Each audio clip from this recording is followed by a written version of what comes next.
নমস্কার বন্ধুরা, রুচিরাজ হেসেলে সবাইকে স্বাগত জানাই। আমি মিস্টার সাহা, আর আপনারা দেখছেন আপনাদের অতি পরিচিত চ্যানেল রুচিরাজ হেসেল। আলু দিয়ে আমরা বিভিন্ন সময় বিভিন্ন রকমের রেসিপি তৈরি করি। সেই রকমই আজকে আমি আপনাদের সাথে শেয়ার করব একটি নতুন রেসিপি, আলুর পাসিন্দা।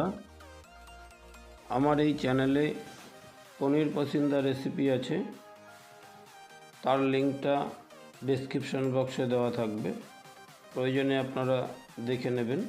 এই আলুর পাসিন্দা একটি রিকোয়েস্টেড ভিডিও, তাই আজ আমি আপনাদের সাথে শেয়ার করব কিভাবে আপনি আপনার রান্নাঘরে অতি সহজেই তৈরি করবেন আলুর পাসিন্দা। চলুন দেরি না করে চলে যাই রেসিপিতে। আলুর পাসিন্দা তৈরি করবার জন্য প্রথমেই একটি ব্যাটার তৈরি করে নেব। ব্যাটার তৈরি করবার জন্য একটি মিক্সিং বল নিয়েছি, তাতে 3 চামচ কর্নফ্লাওয়ার নিয়ে নিচ্ছি। এবার এতে অ্যাড করছি 2 চামচ ময়দা, দিয়ে দিচ্ছি 1 চামচ আমল দুধ। আমল দুধ আপনি ব্যবহার নাও করতে পারেন। এবার এতে অ্যাড করছি সামান্য লবণ, অ্যাড করছি 1 চামচ বেকিং পাউডার, হাফ চামচ বেকিং সোডা। এবার এতে অ্যাড করছি হাফ চামচ গোলমরিচের গুঁড়ো। গোলমরিচের গুঁড়ো দিয়ে খুব ভালো করে সব কিছু মিশিয়ে নেব, খুব ভালো করে মেশাবেন। এবার এতে অ্যাড করলাম 1 চামচ পাতিলেবুর রস, দিয়ে দিচ্ছি সামান্য জল।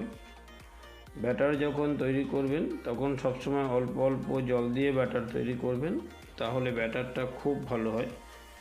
বেশি জল দিয়ে ব্যাটার তৈরি করতে গেলে তাহলে ব্যাটার পাতলা হয়ে যাবে আর ব্যাটারটা ভালো হবে না।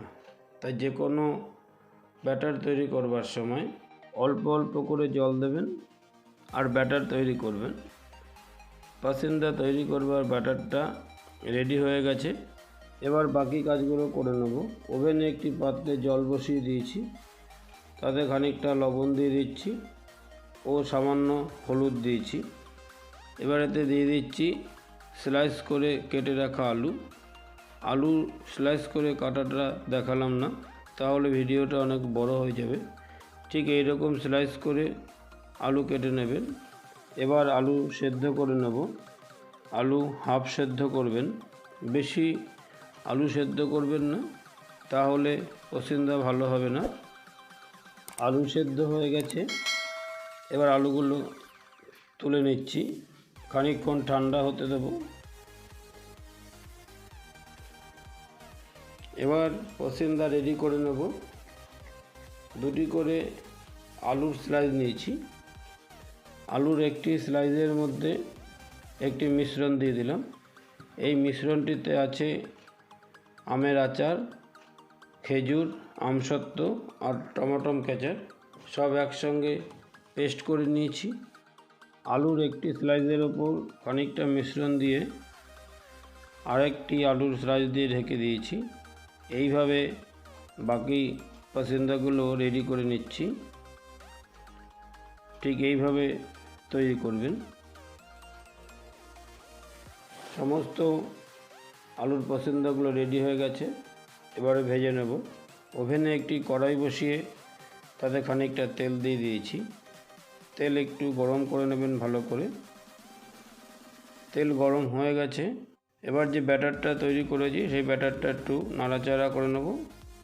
পাসিন্দা ভেজে নেব। এবার একটি করে পাসিন্দা নিয়ে ব্যাটারের মধ্যে ভালো করে ডুবিয়ে নিচ্ছি।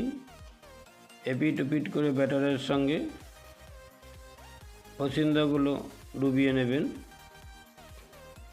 এরপর গরম তেলে ছেড়ে দিচ্ছি। পাসিন্দা যখন তেলে ছাড়বেন, ওভেনের আঁচটা হালকা করে কমিয়ে দেবেন। এবার হালকা হালকা করে তেল পাসিন্দার গায়ে দিয়ে দিচ্ছি। এবার উল্টে নেব। একটা পিঠ হালকা লাল হয়ে গেছে। পাসিন্দা একবারে একটা পিঠ লাল করে ভাজবেন না, আরেকটি পসিন্দা ছেড়ে দিলাম। ঠিক এরকম করে পসিন্দা ছেড়ে গরম তেল হালকা হালকা করে গায়ে দিয়ে দেবেন। এবার উল্টে দেবেন। এপিট ওপিট করে আস্তে আস্তে উল্টে পাল্টে অল্প আঁচে পসিন্দা ভেজে নেবেন। পসিন্দা প্রথমে হাফ ভেজে নেব, হাফ ভেজে পসিন্দাগুলো তুলে নিচ্ছি।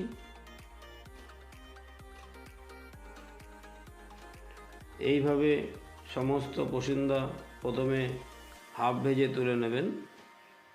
এইভাবে সমস্ত পসিন্দা হাফ ভেজে তুলে নিয়েছি। এবার একটি একটি করে পসিন্দা গরম তেলের মধ্যে দিয়ে দিচ্ছি। দিয়ে হালকা আঁচে উল্টে পাল্টে লালচে করে পসিন্দা ভেজে নেবেন। দেখুন ঠিক এইভাবে লাল করে ভাজবেন। হালকা আঁচে পসিন্দা ভাজলে তাহলে নরম এবং খাস্তা হবে।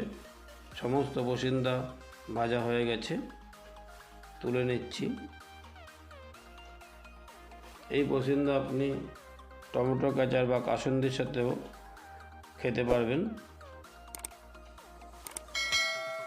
এই নতুন রেসিপিটি আপনাদের কেমন লাগলো অবশ্যই জানাবেন। একটি সার্ভিস প্লেটে তুলে নিয়েছি। পসিন্দা ঠিক এইভাবে তৈরি করবেন, তাহলে মচমচে এবং নরম থাকবে। আজকের এই আলুর পসিন্দা রেসিপিটি কেমন লাগলো অবশ্যই কমেন্টস করে জানাবেন। আর আমার চ্যানেলের নতুন বন্ধু হলে চ্যানেলটিকে সাবস্ক্রাইব করবেন আর পাশে থাকা অল বেল বটনটি প্রেস করবেন।